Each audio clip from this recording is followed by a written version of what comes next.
Agora nós vamos para a nossa parte, né? Cadê a página 82?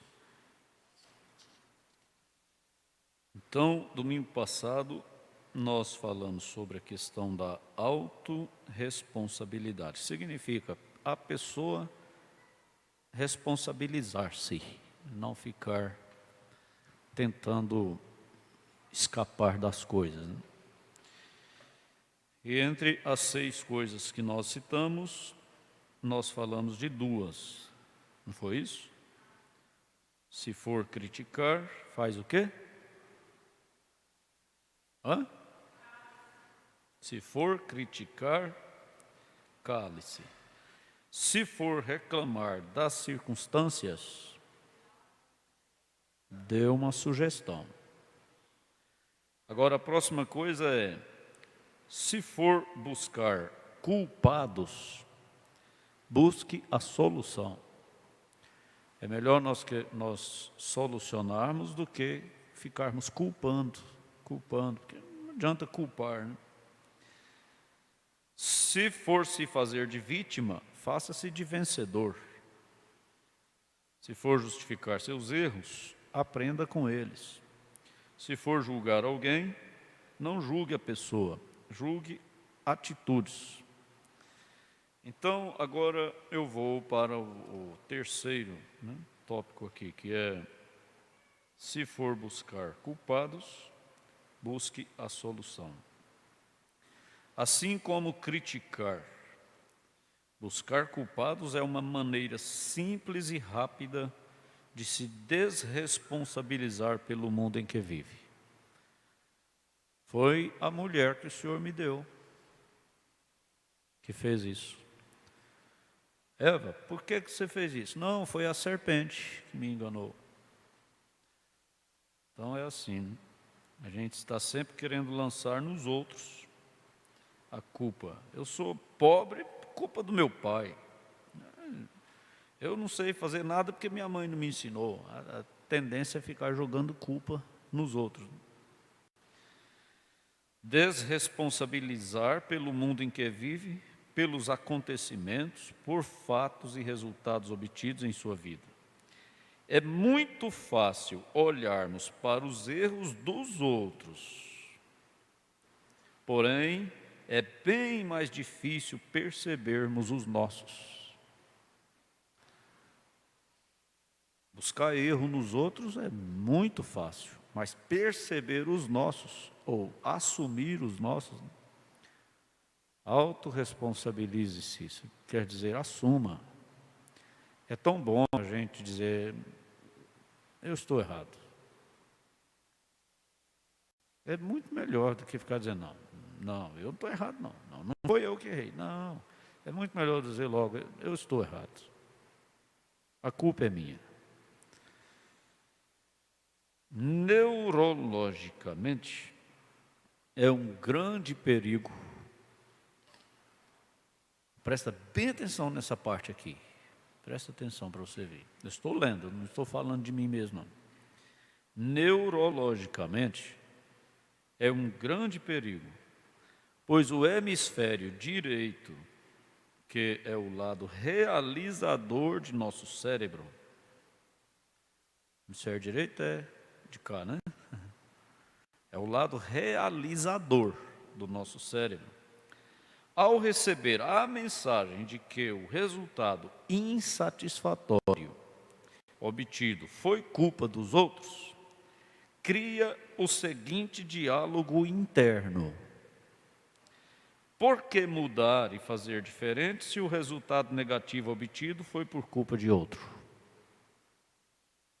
Entenderam isso aqui? Entenderam ou não entenderam? Entendeu nada. Vou ler de novo. Vamos prestar atenção. Eu vou ver se eu consigo simplificar. Eu derrubo um microfone desse aí no chão. Aí eu falo assim, você esbarrou em mim e fez eu derrubar o microfone. Culpa sua. O cérebro vai criar um diálogo de que eu posso derrubar o microfone de novo, porque não foi culpa minha. Ele nunca vai criar uma mensagem dizendo para mim assim: você tem que mudar o seu jeito de pegar as coisas, de fazer, porque você derrubou o microfone, então você precisa de mudar. Você precisa ter mais cuidado, você precisa pegar com mais segurança. Ele não vai mandar essa mensagem para mim. Ele vai mandar uma mensagem para mim assim: pode derrubar de novo, porque não foi culpa sua. Porque foi isso que eu mandei para o cérebro. Né? Você que fez eu derrubar. Então, é mais ou menos assim. O hemisfério direito, que é o lado realizador do nosso cérebro, que é responsável de nos, por exemplo, eu peguei esse inário, foi o lado direito do meu cérebro que ordenou que eu pegasse o inário, ele é o realizador, entendeu? Então, ao receber a mensagem, que aquilo que eu penso, né? Foi culpa sua, eu mandei essa mensagem para lá. Aí ele vai dizer assim, ele vai criar um diálogo interno dentro de mim. Para que eu preciso de mudar se não foi culpa minha? Então, quando a gente nunca assume o erro da gente, quer dizer que a gente nunca vai mudar. Nosso cérebro não cria dentro de nós uma força de mudança.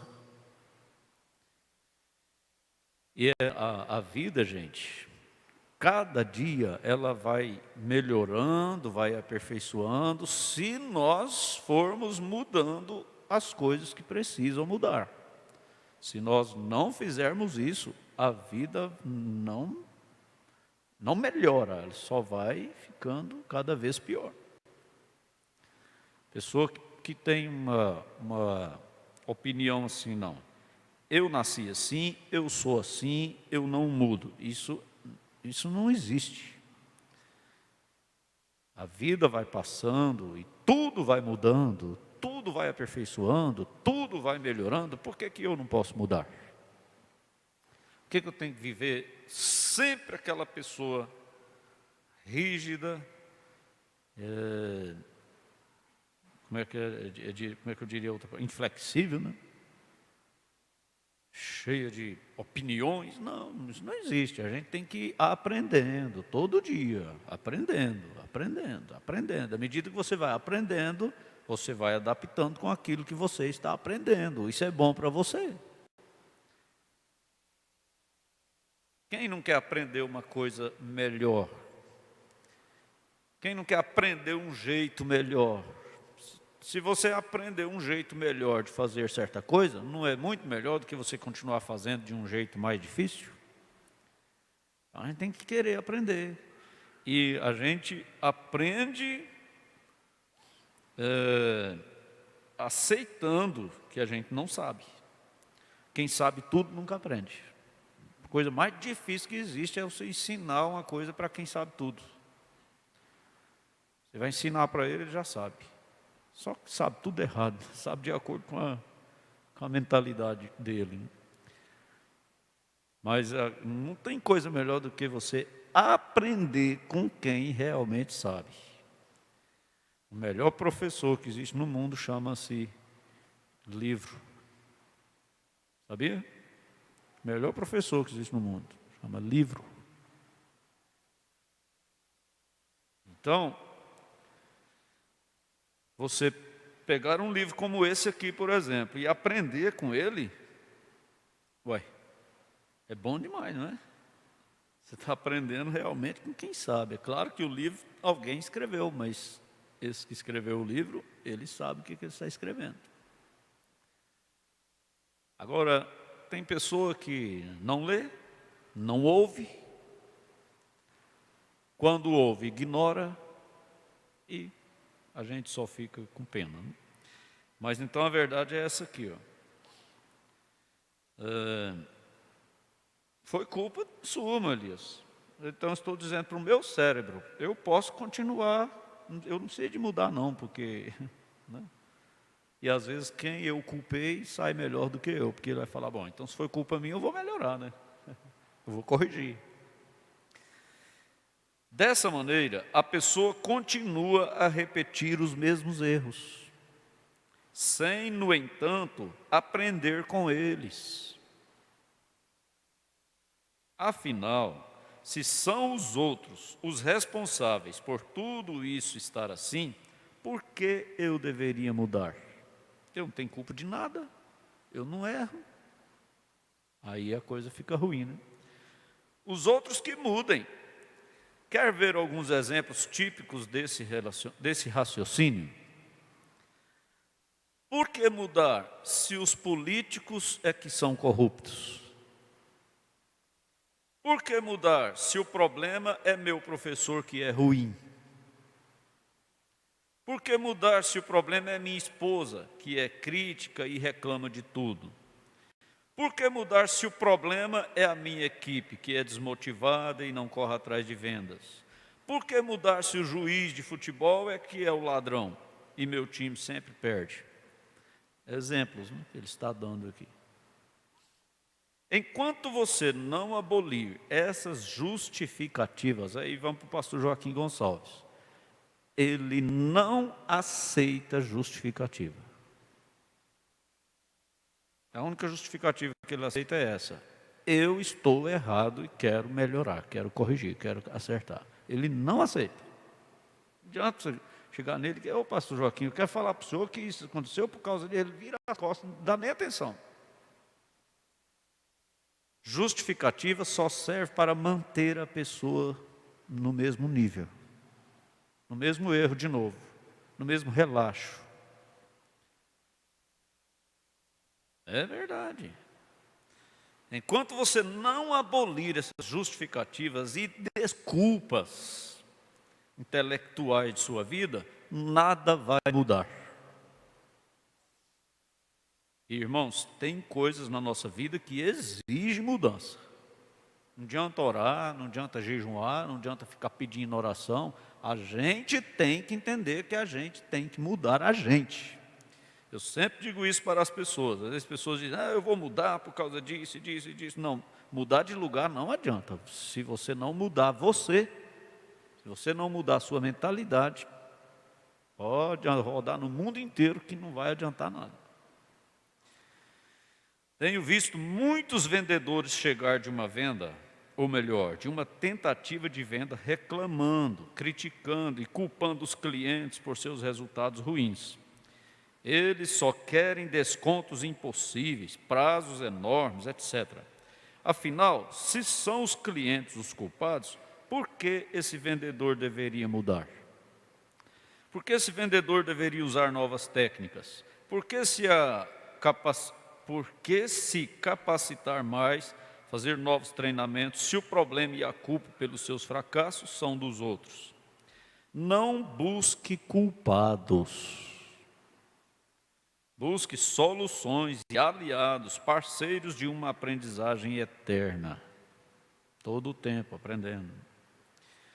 Conheci um empresário que desde o primeiro momento demonstrou a sua disfunção no comando da liderança de sua empresa.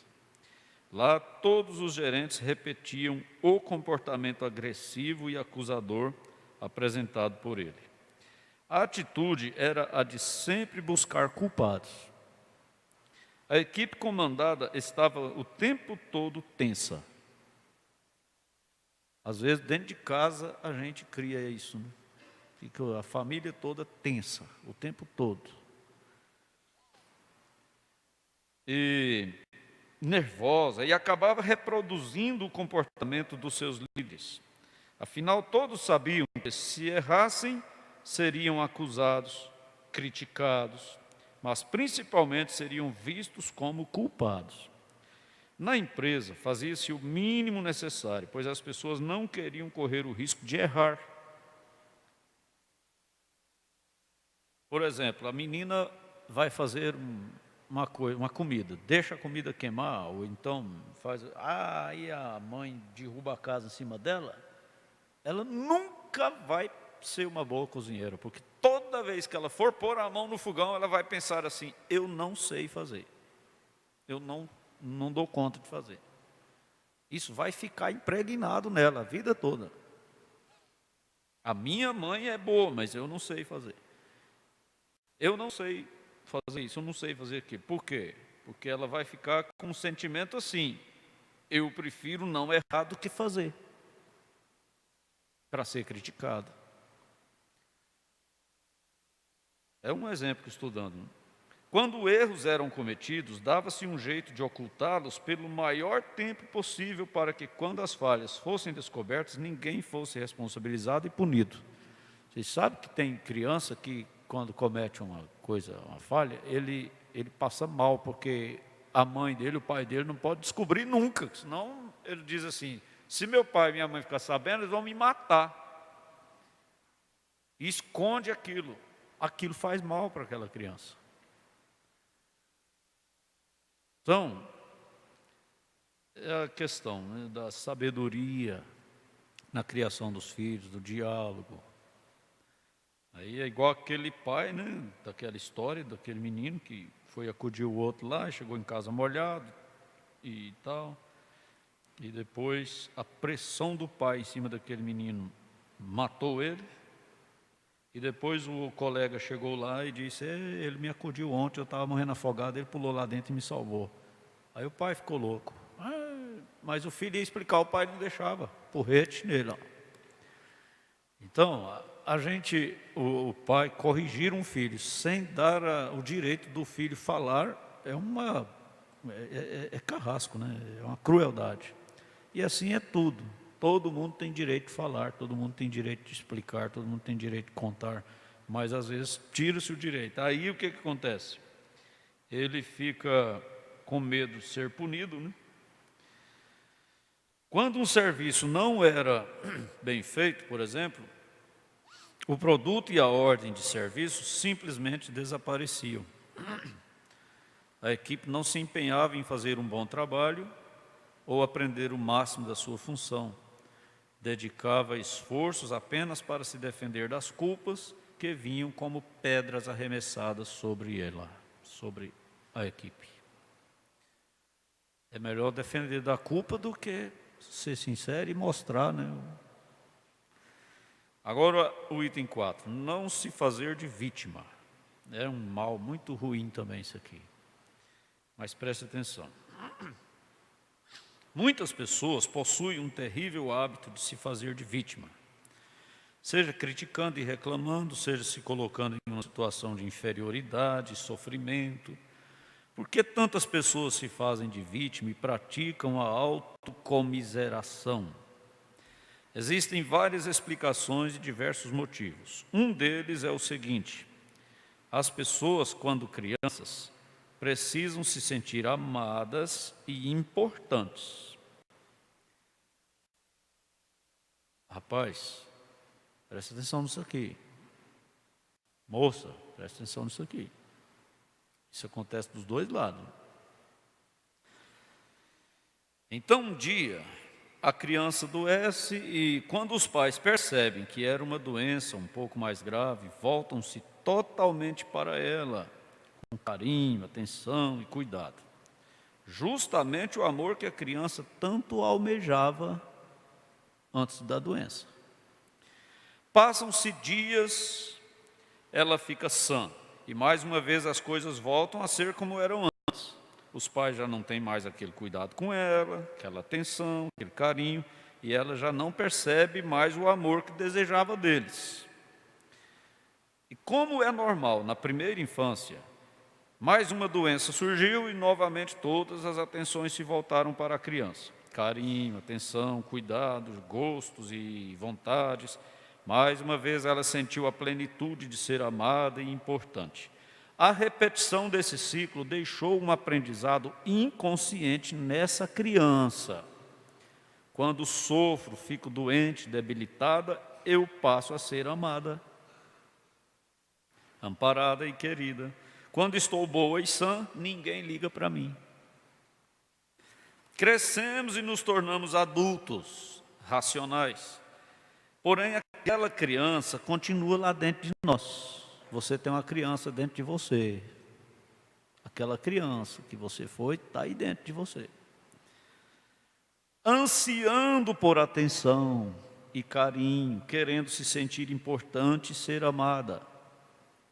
E para conquistar tudo isso, o caminho já foi aprendido na infância. Basta sofrer ou mostrar que está sofrendo, que supostamente as pessoas prestarão mais atenção, cuidarão e darão mais carinho. Isso aqui é custoso, vocês prestem atenção. Isso costuma até ser verdade, mas por um curto espaço de tempo. E como um vício, novamente esse adulto carente e infantilizado sairá em busca de se sabotar e de levar a sua existência ao declínio, prejudicando-se, somente para colher a atenção que deseja, prejudicando a si próprio. A criança aprende a beber o fôlego, chega a ficar roxo, é isso aqui, ó.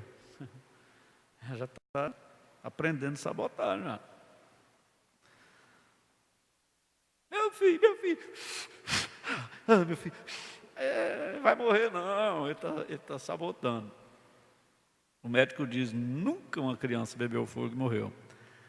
Aí você larga ele de mão para você ver, aí, mas dá uma vontade de dar uns tapas na bunda, não dá? Mas é desse jeitinho. Aí tem velha que só falta beber o fogo, para chamar a atenção, né? Está prejudicando a si próprio.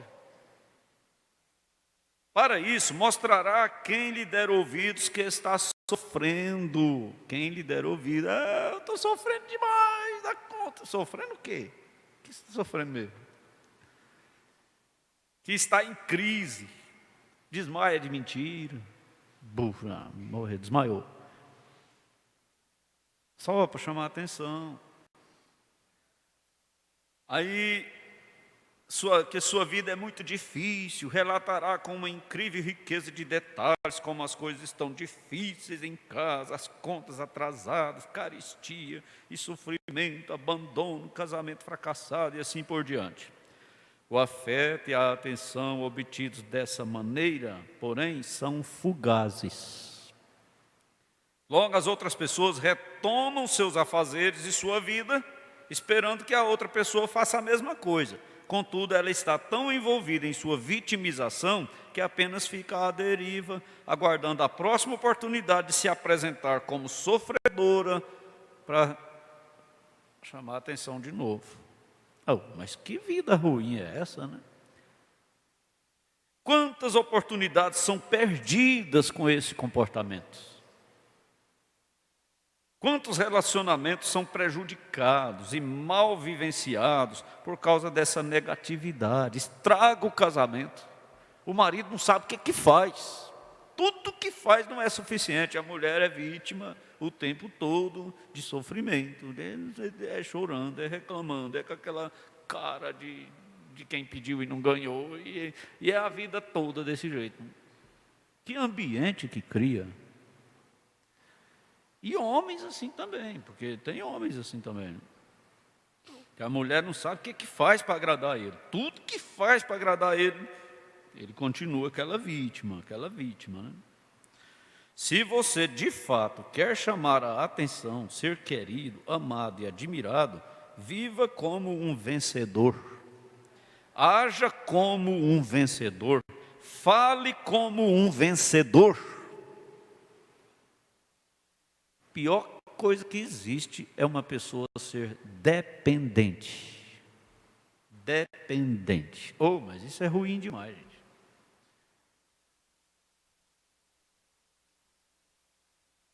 Que da sua boca só saiam palavras de vida e construção, palavras que edifiquem.